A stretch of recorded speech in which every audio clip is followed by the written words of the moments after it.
Hello Chiranjeevi గారు. Hi Nagaraj గారు. Sir, చాలామంది ఫేస్ చేసేటువంటి ఒక విషయం చెప్తానండి.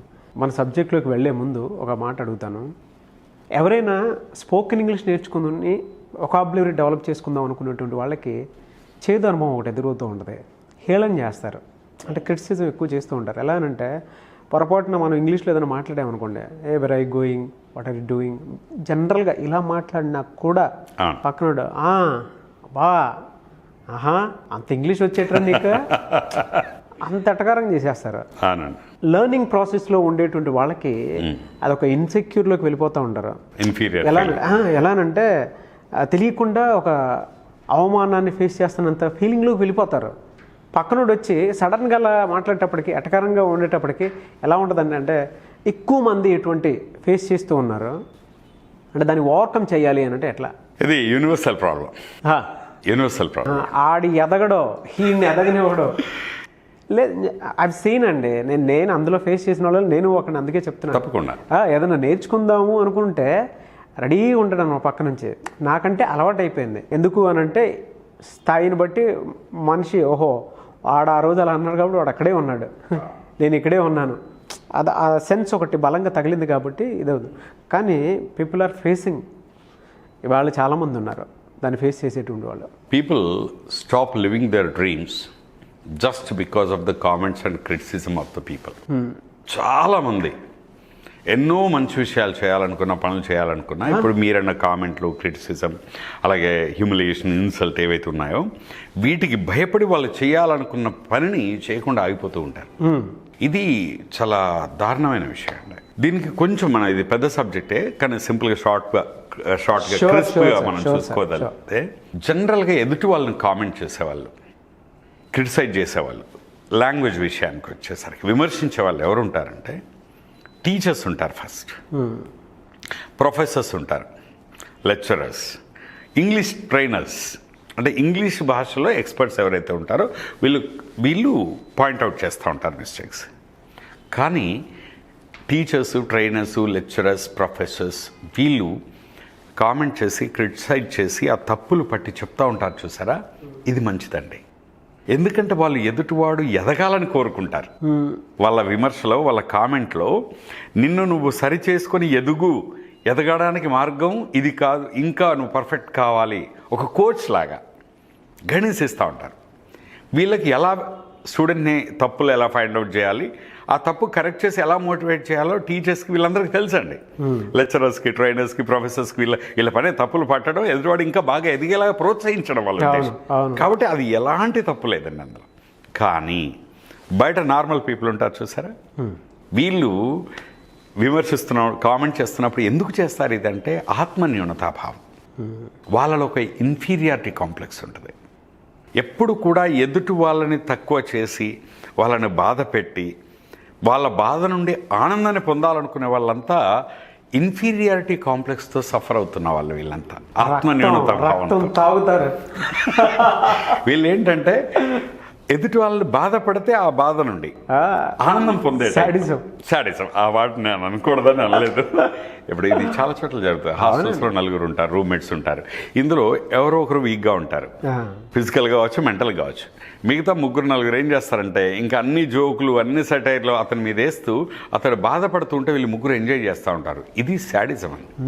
Never attack the weak, verbally or non verbal. అవునవునండి. ఇది హాస్టల్స్లో ముఖ్యంగా చిన్నపిల్లల్లో అండి, అంటే లేదు ఇంటర్ నుంచి డిగ్రీ వరకు, అంటే అప్పటి వరకు విలేజ్ నుంచి వచ్చి పాపం వాళ్ళు ఏంటంటే పొద్దున్నే బస్సు ఎక్కి బాక్స్ కట్టుకొని మధ్యాహ్నానికి ఇవి సాయంత్రానికి ఎప్పుడో వచ్చేసేసుకుని, అంటే కాలేజ్ ప్రాసెస్ అలా ఉంటుంది. పాపం వాళ్ళు ఏదైనా నేర్చుకోవాలనుకుంటారు. ఇలాంటి వాళ్ళ మీద ఇన్స్టిట్యూట్ నుంచి కోర్సెస్ ఉంటాయి, అది ఆన్లైన్ అయినా సరే, ఆఫ్లైన్ అయినా సరే, లేదా సమ్మర్ హాలిడేస్ వచ్చినా కూడా ఏదో షార్ట్ టైం కోర్స్ నేర్చుకుందాం అనుకుంటాం. అటువంటి వాళ్ళకి క్రిటిసిజం ఎంత దారుణంగా ఉంటుందంటే ఆ నేర్చుకుందాం అనుకున్నటువంటి ఆలోచన కూడా చంపేస్తారండి వీళ్ళు. ఎట్లా క్రిటిసిజం స్థాయి అని తెలుసా? You can criticise the sun for being hot and you can criticise the moon for being cold. చల్లగా ఉన్నందుకు చంద్రుడిని తిట్టగలరు, వేడిగా ఉన్నందుకు సూర్యుడిని కూడా తిట్టగలరు. ఈ విమర్శించే వాళ్ళకి ఏదైనా విమర్శించవచ్చండి. ఒక వ్యక్తి అంట, భార్యాభర్తలు ఇద్దరు ఒక గాడిద మీద కూర్చుండి వస్తున్నారంట, ట్రావెల్ చేస్తున్నారు. ఎదురుగా వచ్చేవారు అన్నారంట, ఏమైనా మీరు ఇద్దరు మనుషులైనా భార్యాభర్తలు యంగ్ అండ్ డైనమిక్, మీరు కొత్తగా న్యూలీ మ్యారీడ్ కపుల్, ఒక గాడిద మీద ఇద్దరు మనుషులు ఎక్కారు, ఆ గాడిదంటే కనీసం జాలి కనికరం లేదు, నడుచుకుంటే ఒకళ్ళు దిగొచ్చు కదా అన్నారట. సరే వైఫ్ని దించి తను కూర్చున్నాడు. ఇంకోళ్ళు వచ్చి అన్నారట, ఏమైనా బుద్ధి జ్ఞానం ఉందా, ఆడ మనిషిని నడిపిస్తున్నావు, వైఫ్ని నడిపిస్తూ నువ్వు కూర్చున్నావు అని తిట్టారట. ఈయన దిగి వైఫ్ని ఎక్కిచ్చాడు. ఇంకో ఆయన వచ్చి అన్నాడట, ఏమయ్యా నీకు ఏమైనా కామన్ సెన్స్ ఉందా, వైఫ్నేమో గాడిద మీద కూర్చోబెట్టి నువ్వు నడుస్తున్నావు, ఏం మనిషివిరా అని తిట్టాడు. ఈ గొడవ ఎందుకని ఇద్దరు దిగి నడుచుకుంటూ వస్తున్నారట. అప్పుడు ఒకడు వచ్చి అన్నాడట, ఏమయ్యా గాడిద ఉంది, మీకు బుద్ధి జ్ఞానం లేదు, ఇద్దరు ఎవరో ఒకడు ఎక్కొచ్చు కదా. ఇంకా అలా వెళ్తూ ఉంటే ఇంకో ఆయన వచ్చి అన్నాడట, ఏమయ్యా గాడిద ఉంది, పాప ఎంత కష్టపడుతూ నడుస్తున్నది, ఇద్దరు మనుషులున్నారు, కాసేపు దాన్ని ఎత్తుకోవచ్చు కదా. అంటే విమర్శించే వాళ్ళు దేన్నైనా విమర్శిస్తారండి. ఈ పాయింట్ అర్థం చేసుకుంటే, if you want to be good with everyone, you can't be good with anyone. If you want to satisfy all the people, you can't satisfy anybody. After all, you are not born to keep all the people happy or satisfied either. ఈ ప్రపంచంలో మనం పుట్టింది మన చర్యలతోటి ప్రతి వాళ్ళని convince చేసి, influence చేసి, impress చేసి వాళ్ళ చేత అప్రిసియేషన్ పొందడానికి కాదు. ఇంగ్లీష్ భాష నేర్చుకునేప్పుడు నీ టార్గెట్ ఏంటంటే నేను ఇంగ్లీష్ నేర్చుకోవాలి, మాట్లాడాలి. ఎదురు వాళ్ళు నిన్ను విమర్శించే వాళ్ళు, కామెంట్ చేసే వాళ్ళు ఎందుకు చేస్తుంటారంటే సాధారణంగా ఎప్పుడు విమర్శిస్తారంటే వాళ్ళు చేయాలనుకుంది వాళ్ళు చేయలేనప్పుడు, మనం చేస్తున్నప్పుడు విమర్శిస్తారు. అవును, ఒకటి. రెండు, వాళ్ళను మించి మనం ఎక్కడ ఎదిగిపోతాం అన్నప్పుడు నేను వెనక్కి లాగడానికి విమర్శిస్తూ ఉంటారు. మూడు, వాళ్ళకి కామన్ సెన్స్ అనేది లేనప్పుడు విమర్శిస్తూ ఉంటారు. అయినా మన విమర్శకుల్ని పెద్దగా పట్టించుకోవద్దండి, వాళ్ళంతా మన ఫ్రెండ్స్ అనుకోవాలి. నేను పాజిటివ్గానే తీసుకుంటాను.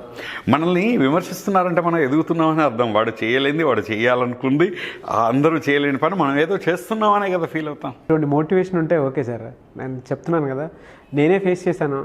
ఇప్పుడు పొద్దున్నే ఒక బాక్స్ పట్టుకొని, లంచ్ బాక్స్ పట్టుకొని కాలేజ్కి వెళ్తాం. సాయంత్రం పూట ఎవరైనా ఎక్కడైనా స్పోకెన్ ఇంగ్లీష్ నేర్పిద్దాం అనుకున్నటువంటి అక్కడ జాయిన్ అయితే ఇన్స్టిట్యూట్కి వెళ్తే, సార్ పొద్దున్నుంచి సాయంత్రం వరకు కాలేజీలో ఉండి సాయంత్రం మళ్ళీ స్పెషల్ క్లాస్ కోసం అని చెప్పేసి అక్కడ అటెండ్ అవుదామని వెళ్తే, అక్కడ నుంచి రిటర్న్ వచ్చేటప్పుడు ఎటకారంగా ఉంటాయి చూసారా. అట్లా ప్రతి కామన్ మ్యాన్ వాళ్ళ అంటే విలేజ్ లెవెల్లో చదువుకుని పైకి వద్దాము అనుకునేటువంటి వాళ్ళు ఇది ఫేస్ చేసేటువంటి. ఇది సింపుల్ లాజిక్ అండి. అలా విమర్శకులు వచ్చినప్పుడు, కామెంట్స్, క్రిటిసిజం వచ్చినప్పుడు ఒకటే గుర్తుపెట్టుకోండి, అందులో ఇంటెన్షనల్గా వచ్చే క్రిటిసిజం ఏంటో ఐడెంటిఫై చేయగలిగితే దానికి రెస్పాండ్ అవ్వాల్సిన అవసరం లేదు. కానీ ఒకే క్రిటిసిజం రకరకాల వ్యక్తుల నుండి వచ్చిందనుకోండి, రకరకాల వ్యక్తుల దగ్గర నుండి వచ్చినప్పుడు నిజంగా మనం కూడా ఒకసారి చెక్ చేసుకోవాలి. అవును, ఇప్పుడు నా నలుగురు ఫ్రెండ్స్ అన్నారు అన్నమాట, అన్నప్పుడు ఏమో I might be wrong, I might focus అంటే నేను ఏరియాలో మిస్ అయ్యానేమో, I might be making some kind of mistake without my notice. కాబట్టి నేను రెక్టిఫై చేసుకోవడం ట్రై చేయాలి. బట్ అది ఇంటెన్షనల్గా మనల్ని హర్ట్ చేయడానికి వచ్చినప్పుడు దాన్ని అసలు పట్టించుకోవాల్సిన అవసరం లేదు. అంటే మన క్రిటిక్స్ని ఎప్పుడు మనం ద్వేషించక్కర్లేదు. ఎందుకంటే వాడి పని మానేసి, వాడి టైంని మన పనుల మీద ఫోకస్ చేసి, మన పనులలో తప్పులు వెతికి మనకు ఫీడ్బ్యాక్ ఇస్తున్నాడు. He's unpaid servant to us. Why should you hate? అంత ఓపిక దీనికి ఎవరు? అన్పెయిడ్ సర్వెంట్ కదా. Very good word. మనం మన తప్పులు కరెక్ట్ చేయడానికి ప్రూఫ్ రీడింగ్కి జనాలను పెట్టుకోవాలి. మనం చేసే పనుల గురించి ఫీడ్బ్యాక్ ఇవ్వడం, అంటే ఫ్రీగా చేసి పెడుతున్నాడు ఇవన్నీ. You should have gratitude towards them. ఇది పాజిటివ్గా తీసుకోవడం. But remember, if the criticism goes beyond the level, wage a war against it. Okay, అవసరమైతే యుద్ధం ప్రారంభించండి. పాలిటిక్స్లో అదే జరుగుతూ ఉంటుంది. అవునవును. సో కాబట్టి భయపడక్కర్లేదండి, అందరినీ సాటిస్ఫై అక్కర్లేదు. వాళ్ళు క్రిటిసైజ్ చేసినా, కామెంట్ చేసినా మన ఆబ్జెక్టివ్ ఏంటో మనకు తెలుసు. కూల్గా మనం వెళ్ళిపోతూనే ఉంటాం. నాగరాజు గారు, మీరు క్రిటిసిజం గురించి అన్నారు కదా, నిజంగా విమర్శించాలనుకునే వాళ్ళు ఎలాగైనా విమర్శిస్తారు. కానీ నేను కాన్ఫిడెంట్గా చెప్తున్నాను, ఇప్పుడు నేను రాసిన ఈ పుస్తకం ఈజీ ఇంగ్లీష్, ఈ పుస్తకాన్ని 90% ఫోకస్ చేస్తే 10% క్యాజువల్గా తీసుకున్నా కూడా ప్రతి చాప్టర్ కూడా ఇది ఎందుకు విమర్శక గురించి మాట్లాడేదని చెప్తున్నానంటే అండి, ఈ బుక్ మిగతా పుస్తకాల కంటే డిఫరెంట్ అండి. ఇందులో గ్రామరు, స్ట్రక్చర్ ఇది ఉండదండి. ఇంగ్లీష్ మాట్లాడడానికి కావాల్సిన ఒక యూనిక్ మెథడ్లో దీన్ని స్టెప్ బై స్టెప్ సింప్లిఫైడ్ మేనర్లో నేను డిజైన్ చేశాను. అందుకే ఈ బుక్ను ప్రాక్టీస్ చేస్తున్నప్పుడు కూడా అంటారు, అరే స్పోకెన్ ఇంగ్లీష్ అంటే మీరు ఈ లెసన్తో స్టార్ట్ చేయాలి కదా, ఇందులో ఇది ఉందేంటి, స్పోకెన్ ఇంగ్లీష్ అంటే ఈ టెన్స్లో ఉండాలి కదా, ఇవి లేవేంటి, స్పోకెన్ ఇంగ్లీష్ అని ఎవరైనా అనొచ్చు. అందుకు చెప్తున్నాను, ఇది unique book. This is differently crafted with clear objectives of the learners. నా 30 years of ఎక్స్పీరియన్స్ని రంగరించి ఈజీగా ఉండడానికి నేను చేసిన ప్రయత్నం అండి. ఈ పుస్తకం ద్వారా ఎవరైనా ఈజీగా ఇంగ్లీష్ నేర్చుకోవచ్చండి. కాకపోతే జస్ట్ ఫోకస్, ఓన్లీ పుస్తకం మీద ఫోకస్ చేయాలి, స్టెప్ బై స్టెప్ ఆ ఫార్మాట్ని ఫాలో అవుతూ ఉండాలి. దట్స్ ఇట్, ఇంకేం చేయాల్సిన లేదు. I'm for sure this will rock. Sir ఒకే ఇంట్లో ఇద్దరు ముగ్గురేసి పిల్లలకి బుక్ తీసుకోవాలనుకుంటూ ఉంటారు, లేదా బల్క్ ఆర్డర్ పెట్టుకోవాలి అంటే బల్క్ ఆర్డర్స్ అంటే అండి ఇది ఇంట్లోనే కాదండి, ఇద్దరు ముగ్గురికి అట్లా అంటే మనం స్కూల్స్ కాలేజెస్. సో ఎక్కువ ఇప్పుడు స్కూల్స్ ఉన్నాయి 1000 మంది పిల్లలు, మేము చాలా స్కూల్స్కి ఇస్తున్నాం కదా, వాళ్ళ స్కూల్ను బట్టి మనం ఈవెన్ కన్సిడరబుల్ రేట్లో కూడా మనం చేస్తూ ఉంటామండి. అండ్ స్కూల్స్కి బల్క్ వెళ్ళొచ్చు. కార్పొరేట్ ఎంప్లాయీస్ ఉంటారు, ఇప్పుడు ఎంప్లాయీస్కి చాలామంది బుక్స్ తీసుకుంటే వాళ్ళకి మనం ఫ్రీ అవేర్నెస్ ప్రోగ్రామ్ కూడా చేస్తున్నాం. అండ్ ఇప్పుడు స్కూల్స్లో కనుక మొత్తం బుక్స్ పిల్లలకి తీసుకుంటే టీచర్స్ అందరికీ ఒక 2 days ఫుల్ డే వర్క్షాప్ కూడా చేస్తున్నాం. ఈ బుక్ని యూజ్ చేసి పిల్లలకి ఎలా నేర్పించాలి అనేది. ఎక్కడైనా బల్క్ ఆర్డర్స్ మీద వచ్చినప్పుడు పొలిటీషియన్స్ చేస్తున్నారు. ఇప్పుడు దాదాపు మనకు 10 మంది ఎమ్మెల్యే, 10 నియోజకవర్గాల్లో ఒక ఎమ్మెల్యే దాదాపు 10,000 5,000 కాపీస్ తీసుకొని, అంటే గ్రామీణ ప్రాంతాల్లో ఇంగ్లీష్లకు అవేర్నెస్ కల్పించాలనే ఉద్దేశంతో ఈ పొలిటీషియన్స్ చేస్తున్నారండి. వాళ్ళ ఎఫర్ట్కి మనం సపోర్ట్ చేస్తూ ఏంటంటే అక్కడ ఈవెన్ మనం అవేర్నెస్ ప్రోగ్రామ్స్ కూడా ఫ్రీగా చేస్తున్నాం. సో బల్క్ ఆర్డర్స్ కోసం it's going to be a wonderful book and you can suggest anybody. Nagaraj గారు. షూర్ సార్, థ్యాంక్ యూ అండి. Thank you so much Chiranjeevi గారు. సార్ చాలామంది ఆన్లైన్ ఆఫ్లైన్ క్లాసెస్ అడుగుతూ ఉన్నారు, and number of people queries పెరుగుతూ ఉన్నాయి. Even కింద కామెంట్ బాక్స్లో అయినా సరే, సో బ్రాండ్కి తగ్గట్టే చాలామంది అడుగుతున్నారు అనమాట, ఏ విధంగా ఉంటుంది ఏంటి అని చెప్పేసి. ఎలా సార్ అంటే మిమ్మల్ని అప్రోచ్ అవ్వాలి అంటే ప్రాసెస్ ఏంటి? అండ్ ముఖ్యంగా ఇవాళ నాకు తెలిసే ఈజీ ఇంగ్లీష్ బుక్ సో చాలామంది తీసుకుంటున్నారు, అండ్ గ్రామీణ ప్రాంతాల్లో ఉండేటువంటి వాళ్ళకు కూడా అనుగుణంగా ఉండే విధంగా దీన్ని డిజైన్ చేయడం జరిగింది. సో మీకు ఎవరికైనా కావాలి అనుకుంటే బుక్స్ మీరు తీసుకోవచ్చు.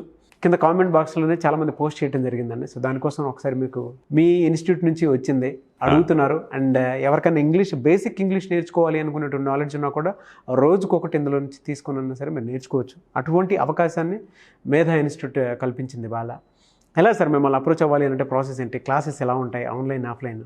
అంటే ఇప్పుడు ఈజీ ఇంగ్లీష్ బుక్ తీసుకోవడం ద్వారా ఇది బేసిక్గా ఈ బుక్ అనేది సెల్ఫ్ లెర్నింగ్ కోసం డిజైన్ చేసింది. అంత సింప్లిఫైడ్ వర్షన్ మీరు అన్నట్టు గ్రామీణ ప్రాంతాల్లో కావచ్చు, తెలుగు మీడియం బ్యాక్గ్రౌండ్ వాళ్ళకి సూట్ అయ్యేలాగా అండ్ సిస్టమాటిక్గా 5 పార్ట్స్లో ఉంటుంది, స్టెప్ బై స్టెప్ ఉంటుంది. ఇదేంటంటే సెల్ఫ్గా ఎవరిది వాళ్ళు ఇంగ్లీష్ భాష మీద అవగాహన పెంచుకొని సెల్ఫ్గా మాట్లాడడం ప్రాక్టీస్ చేసుకోవడానికి ఇది అద్భుతంగా పనిచేస్తుంది. ఈ బుక్తో పాటు ఎవరైనా ఆన్లైన్ క్లాసులు మనకు త్వరలోనే దసరా పండుగ అయిపోగానే మనం న్యూ బ్యాచెస్ స్టార్ట్ చేస్తున్నాం. అండ్ ఆల్రెడీ చాలా అడ్మిషన్స్ అయ్యి ఉన్నాయి, వెయిటింగ్లో ఉన్నారు. బికాస్ ఆఫ్ దిస్ వెకేషన్ వల్ల కొంచెం లేట్ అవుతుంది. ఆల్రెడీ చాలామంది వెయిటింగ్లో ఉన్నారు. ఎవరైనా కావాలనుకుంటే మన స్క్రీన్ మీద కనబడుతున్న నెంబర్కి ఫోన్ చేస్తే వాళ్ళు రిజిస్టర్ చేసుకోవచ్చు అండి. ఈ ఆన్లైన్ క్లాసుల యొక్క ప్రత్యేకత ఏంటంటే 3 dimensional అండి. అంటే క్యాజువల్గా కాకుండా ఫస్ట్ దాని ప్రత్యేకత ఏంటంటే అందులో చెప్పే ఫ్యాకల్టీ అంతా కూడా trained by me and syllabus అంతా డిజైన్డ్ బై మీ. ఎక్సర్సైజ్ కావచ్చు, సిలబస్ కావచ్చు, మొత్తం 3 dimensional అంటే స్పోకెన్ ఇంగ్లీష్, దాంతోపాటు సాఫ్ట్ స్కిల్స్, దాంతోపాటు పర్సనాలిటీ డెవలప్మెంట్. ఇందులో ఈ 3 dimensionalగా ఆన్లైన్ క్లాసులన్నీ యూనిక్గా డిజైన్ చేసాం. అంటే రోజు ప్రాక్టీస్తో పాటు కొన్ని వాళ్ళకి ఇన్ యాప్ ద్వారా మనం రికార్డెడ్ వీడియో లెసన్స్కి యాక్సెస్ ఇవ్వడం, ప్లస్ ప్రాక్టీస్ సెషన్స్ చేయించడం, అన్నీ కూడా ఒక పక్కగా మీకు ఆల్మోస్ట్ ఫిజికల్ ప్రజెంటేషన్ ఉండదు తప్పితే almost it's equal to direct training. Okay. And online class కూడా అడ్మిషన్స్ అవుతున్నాయండి.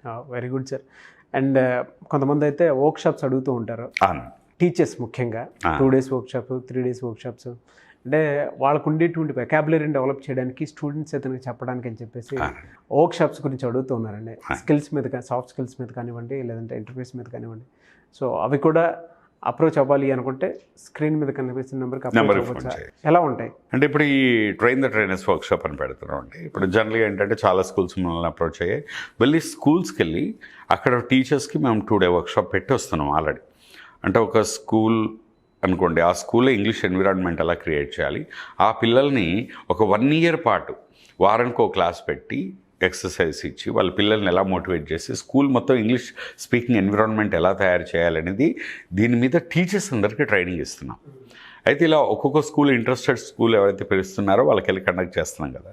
అలా కాకుండా మేము బయట వర్క్షాప్స్ కూడా చేస్తున్నాం, కామన్ వర్క్షాప్స్. అంటే ఒక స్కూల్ నుండి 2, ఇంకో స్కూల్ నుండి 2, ఇలా చాలామంది ట్రైనర్స్ వర్క్షాప్కి వస్తున్నారండి. అది కూడా మీకు ఈ ఫెస్టివల్ తర్వాత స్టార్ట్ అవుతున్నాయండి. Thank you sir, thank you so much.